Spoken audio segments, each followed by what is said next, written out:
നിയമസഭാ തെരഞ്ഞെടുപ്പിൽ മത്സരിക്കാൻ സന്നദ്ധതയറിയിച്ച കോൺഗ്രസ് വക്താവ് ഷമാ മുഹമ്മദ്.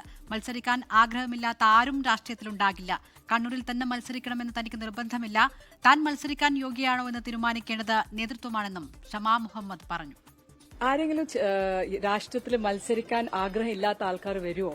അത് നിങ്ങളോട് ഞാൻ ചോദിക്കുന്നു, തിരിച്ചു ചോദിക്കുന്നു. അല്ല, നേതൃത്വം അറിയില്ല ആരെയും മത്സരിപ്പിക്കണ്ടെന്ന്. അവർക്കറിയില്ല കഴിവുള്ള ആൾക്കാർ ആരാന്ന്. അറിയൂന്ന് ഞാൻ പറയുന്ന നേതൃത്വത്തിന് അറിയുമെന്ന്. കഴിവുള്ള ആൾക്കാർ ആരാന്ന് അവരെ നോക്കിയിട്ട് മത്സരിക്കട്ടെ. സുഖമായിട്ട് നല്ലതല്ലേ? നമ്മൾ ഏറ്റവും വലിയ മുതിർന്ന നേതാവല്ലേ കണ്ണൂര്. അത് ഞാനല്ലാതെ തീരുമാനിക്കേണ്ടത്. ഞാൻ എന്നെ പറ്റിയില്ല പറയണ്ടേ.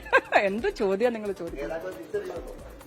നേതാക്കളോട് ചോദിക്കണം. ഈ ചോദ്യം നിങ്ങൾ നേതാക്കളോട് ചോദിക്കണം, എന്നോടല്ല ചോദിക്കണ്ടേ. ലോകത്തെവിടെയായാലും ഏത് സമയത്തും 24 വാർത്തകളും ഓഗ്മെന്റഡ് റിയാലിറ്റി പാക്കേജുകളും എക്സ്പ്ലെയിനറുകളും വിശദമായി കാണാൻ ഞങ്ങളുടെ യൂട്യൂബ് ചാനൽ നിങ്ങൾക്ക് സബ്സ്ക്രൈബ് ചെയ്യാം.